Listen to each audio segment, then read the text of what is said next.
วันนี้วันพระเมื่อเราได้ทำบุญทำกุศลกันแล้วก็ขอให้อานิสงส์ผลบุญเหล่านี้จงส่งผลศักดิ์สิทธิ์มีฤทธิ์มีเดชมีอานุภาพส่งผลดลบันดาลให้ญาติโยมทุกท่าน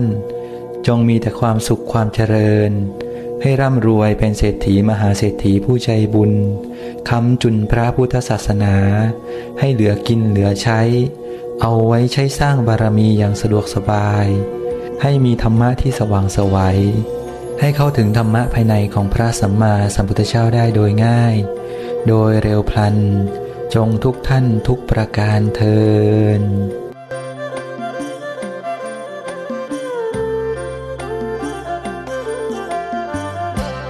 บุญของข้าเมืองคันธาคุ้มซื่นให้ดวงจิตซื่นซอยงามภากาสา